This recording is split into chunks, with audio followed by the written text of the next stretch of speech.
Hello, everybody, and welcome to Finley's How to Know When You've Found a Viable Business Idea webinar. Let's give everyone a couple of minutes to get their lunches and settle in. We'll start the webinar shortly. Hope everyone is having a fabulous Thursday, and thank you so much for joining us today. All right, well, looks like people have arrived. Welcome, everybody, once again to Finley's How to Know When You've Found a Viable Business Idea. Today, we'll be going over some commonly asked questions about starting your own business, like when the best time is to start your own business, how to know if your business idea is going to work, and what you can do to set your business up for success. Before we start, if you have any questions, please feel free to send them in the Q&A box, which you can find at the bottom of your screen. Our team will be going through these questions and getting you some answers in the second half of this webinar. We are so excited to get started, and without further ado, it's my honor to introduce you to today's speaker, Lori Shao. Thanks for having me. Excited to be here. Cool, Lori. Let's have you tell us a little bit about yourself. Oh, sure. Hello, Lyle. So I've been in financial services for just over 17 years. I worked with many small businesses while I was in banking, supporting them from whether it's one person with an idea all the way through global publicly traded companies that was trying to get to the next level and optimize tools. And through the that journey, it was very apparent to me that my passion lies with small businesses. It's with the solopreneurs, the micro businesses, the one-man shop or one-woman shop that started with an idea fueled by passion and now wants to take it to the next level and bring it to reality. And that also translated to me walking away from my corporate job to start to build and to run a small business myself, supporting other small business owners. And yeah, that's it about me. Cool. Let's dive right into the meaty part of this webinar. Sure, absolutely. So if you are like me, someone with an abundance of ideas on how to solve the world's biggest and smallest problems every single day, right? I remember at a very young age, I had, ideas of, oh, I want to start my own lemonade stand. I want to go and walk my neighbor's dogs. I want to, and that's when I was very, very young, by the way. Just having that entrepreneurial spirit, that entrepreneurial spark. And as I got older, I realized, oh, that hasn't left me. I've continued to identify problems all around me and solutions on how to solve for those problems. And then it wasn't until I got much older and I realized, well, I can actually pursue a business. I can actually become a business owner. I can actually realize those dreams. I can actually turn those ideas into reality by investing my time and resources to starting the business. And then reality hit. And the reality is the abundance of ideas without execution and without kind of step two of further exploration is just an idea. It's fleeting. You have it one day, you talk yourself out of it, or you think yourself out of it, and then you're not pursuing it anymore. And in my case, 17 years later at a corporate job, I then realized, you know what, I still need to be a business owner. I still have that spark in me. I still want to solve problems. Now, the challenge then for many of us is which idea to pursue. What is a viable business idea that you should actively explore with not only yourself, but also your family? What is worthy enough for you to actually sacrifice your time, your money, your energy, your limited resources? And also diving into the unknown. Like, is this even worth it? And so that's what I want to cover today. And this will be one of a multi-series segment where we help entrepreneurs from ideation stage all the way through, how quickly they can create a business in just a couple of days, all the way to distributing, finding distribution and selling, your service and products to potential customers. This is the first of that, and I'm really excited to dive in and just talk through, um, as you are exploring the various options out there, what is an actual viable option to pursue. And after the webinar, I think Angie has a checklist and various questionnaires, helpful guides to send out. And of course, it will also live on our website, finley.com/learn. So I guess the obvious question is, should you even go into business at all? And this is, of course, the prerequisite. Do you have what it takes to take this leap of faith? I think it is. There's no shame in recognizing that you are an entrepreneur versus you are not an entrepreneur, because there are plenty of people out there who prefer structure, right? If you prefer structure, you prefer instruction, you have clear, set, and defined goals for your achievement, and you're looking for stability, then starting a business may not be the right path forward for you in this stage in your life. And I say that because the three primary pillars that we're going to address today is, what is the problem you're solving for? Is it compelling enough? Why you? Do you have domain expertise? Are you the person to solve for this problem? Do you care about it enough not to give up? And then why now? Is the market ready for you? And is your life, your personal situation ready for you to pursue this? So, all of that summed up into, should you go into business at all? So think about all the challenges.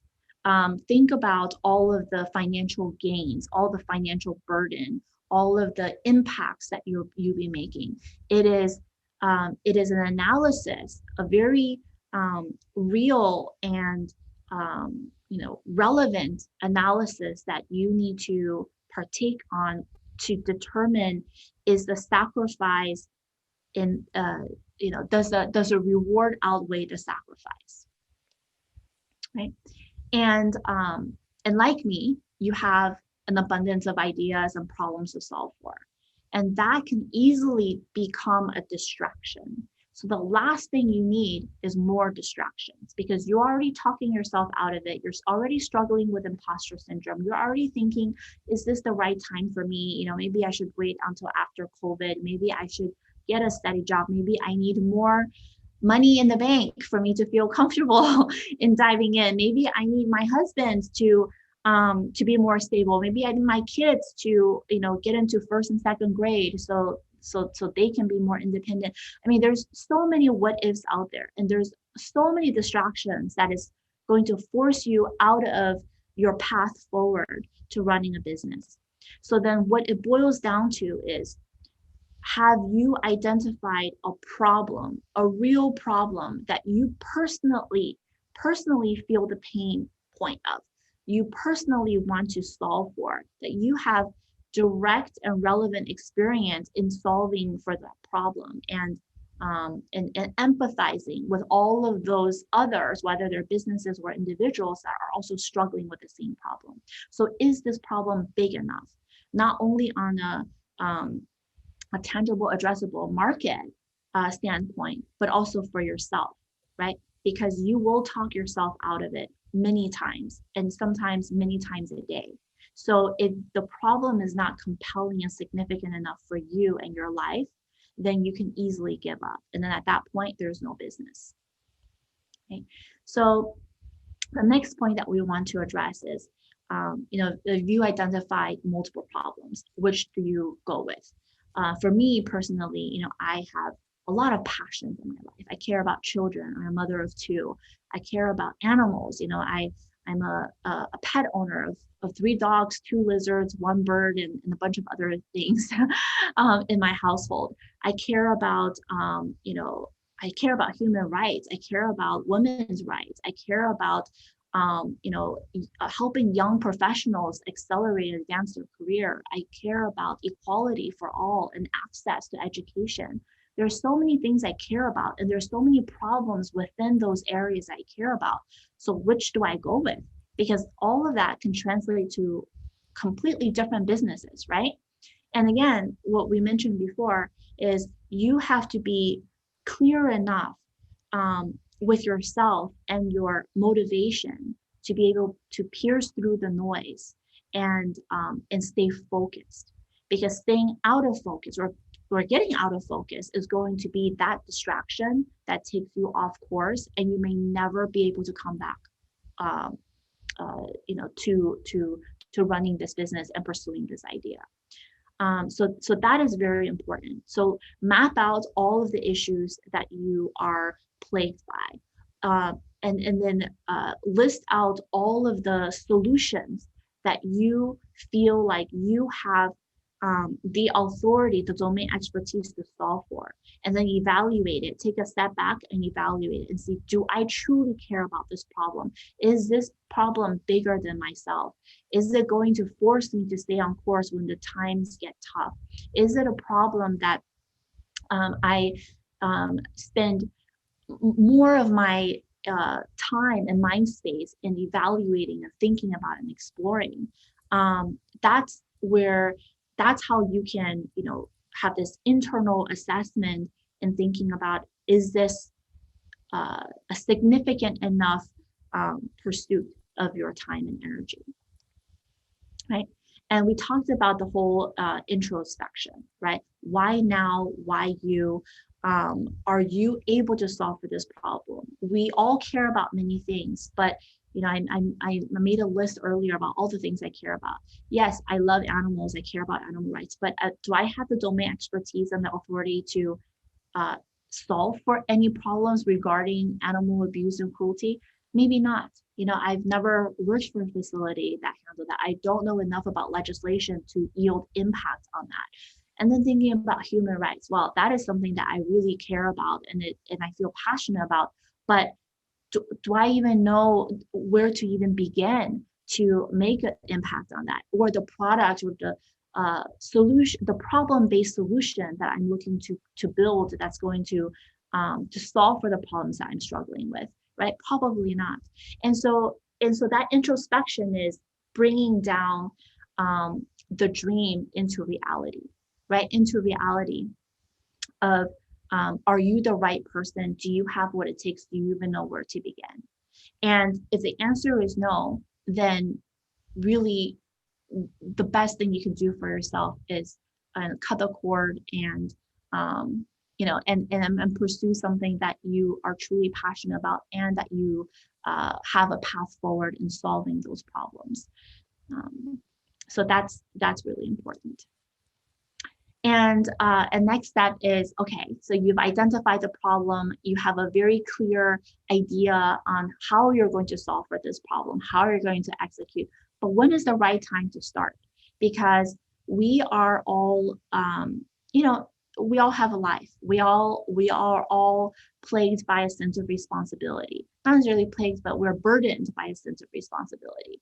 We all have responsibilities in our lives and others that we need to take care of and support, right? And so when I'm thinking about myself, having been in corporate America for so long and always wanting to be in business for myself, have always had a clear idea on how to execute on what I want to build and how I want to build it and who I want to solve problems for. But it took me that long to take this leap of faith because, as a woman, as a mom, your life is not your own, right? Every month you bootstrap and you're not making an income is money out of your kids' college fund. It is a family vacation down the drain. These are all very real problems that you need to think about. And also your spouse. If you don't have a spouse, you're kind of on your own trying to get support from somewhere. If you do have a spouse, you're thinking about, okay, what situation is he or she in? My husband is self-employed. At that time, my corporate job is giving us the steady income. It is giving us the medical benefits that we desperately need because I have two very young kids. And so was the timing right for myself? not only on the macro level, is the world ready for my solution to solve this very real problem that I believe other people are experiencing as well? Uh, in addition to, is the timing right for me? Um, Now I have here that the stars will never be completely aligned. It will always be slightly misaligned. But it is up to you to determine, is this the right time for you to do this? Is the potential loss, are the potential issues and challenges um, okay for you to circumvent and navigate through, because the reward, the impact way out, completely outweighs the potential issues. Now it is a personal decision, and for those who are saying, oh, is that a personal decision, you just have to do it, you just have to like try it out, and if you fail, you fail, which we'll talk about in a second. I feel like is at least from my perspective, at my age, in my life stage, and in my family situation, it is very unrealistic, right? There's other factors that you have to take in consideration before you do something like this, because the odds are against us to succeed, right? 70% of small businesses in the US fail within the first 10 years. That statistic is very real. As many as of us with this entrepreneurial spirit who wants to pursue our passion and solve the world's biggest problems, we are going, the statistics is not on our side, because there's a lot of challenges to overcome, and we need to be realistic about what those are, and are we able to take the loss, right? And so we talked about this. What if I fail? Failure is a recipe for future success. You fail, you fall down, you get up, and you will be better. We hear that all the time, and that is absolutely true. And oftentimes they're like, you know what, you have all these ideas, just pick one and go for it, because if you fail, yeah, you learn something and you'll be a better business owner for your next business. For me, that's like yes and no, because like we mentioned earlier, there's a lot more on the line for those of us who are older and maybe have families, and so it's definitely something to pursue, because failure for you is not just for you; it's failure for, um, you know, what you are sacrificing, giving up in your life. And here we have a handy dandy checklist to de-risk you getting into business or going into business yourself. Do research. We have the luxury of the internet. You can pretty much Google anyone, anything, any business. You can look at their history, how they've acquired customers, what their growth look like, what are the challenges that they're overcoming. There's best practices that you can actually acquire by learning and reading about others without you having to go through the trials and tribulations yourself. So definitely do research online. Is there a market for your problem? Set clear goals, short-term, mid-term, long-term goals on, are you able to achieve these milestones and hit these milestones? It could be mini successes. It could be you creating an MVP for your business, you getting your first customer for your business, you talking to 100 prospective customers to see if you have a viable business. These are all clear set goals that you can give yourself. Talk to experts. There are plenty of people out there who are specialized in certain areas, whether they are consultants themselves or they are been there, done that. And people are open, people are giving, and people are kind. So just reach out, and the worst that could happen is that they don't give you the time, but there are plenty of other people that will. Talk to potential clients. This is the best avenue for you to gain insight, peek on what your product, what your service look like, because you can have the best idea, you can actually have the best product, you can have the best service, you can have the best of everything. But if you don't have clients, you don't have anyone who is willing to give you money for your time and your product, then you actually don't have a business. So talk to as many of your potential clients as possible. And this is also important because when I first started, there are things that I thought, okay, we need to build this because this is a real big problem. But then after people started using it, it turns out to be not a real big problem. You always want to be that painkiller for your market and not the vitamin, right? Because people need the painkiller and the vitamins are good to have. So your, at least for your entry point, at least for your first solution, talk to as many potential customers as possible. And then lastly is to assess your financial health, because the business investment is a personal investment. And it does matter, not only to yourself, to your future, but also those around you. Um, so proceed with caution, but with optimism as well. Angie? Oh, thank you so much for that, Lori. I almost want to start my own business now. Do it. You can do it. You're smart. And you care. I think those are the two right formulas, right? Like you're smart and you care and you want to learn. And you can, so with that in place, you can do anything. Thank you. Okay, before we dive into our Q&As, I just want to take a second to remind our wonderful attendees that if you put your question in the Q&A box at the bottom of your screen, we will get you an answer. Like even if we don't get to it live, we'll send you an email with an answer. So don't hold back and ask away. And with that being said, let's start with this question here. What is one piece of advice you would give to yourself or any new entrepreneur who is just starting out? Um, so for me, it would be find a support group, whether it's a person that is very close to you in your life. It could be a spouse, it could be a best friend, it could be a parent, it could be a sibling, or somebody who is, is a little bit further along in this space. Or maybe also another business owner, maybe somebody who have shared life experiences. But I really do think that this is such a lonely and isolating road for you to partake yourself. And when you are siloed off from the world and all of the challenges that you are experiencing gets amplified very quickly. And you will either scare yourself off course, or you will become depressed and think, are you the right person to do this? Is this even the right problem? What are you doing with your life? I mean, we're just really hard on ourselves. And so to me, I feel like from the get-go, you should identify a partner on this journey, whether it is a co-founder, whether it is an advisor, whether it is a best friend, somebody in your life that you can trust, that can give you honest feedback, so that you are not completely alone. That is probably the most important advice that I would give my younger self. That's a great answer. Let's answer this question as well. What are some common pitfalls early entrepreneurs are susceptible to? I think I alluded to this a little bit earlier, is that we make a lot of assumptions because you're thinking you're trying to solve this problem. And in your mind, this is a problem, but is it truly a problem? And is this angle truly the right angle? Is this approach the best approach? Is your customer base ready for this solution?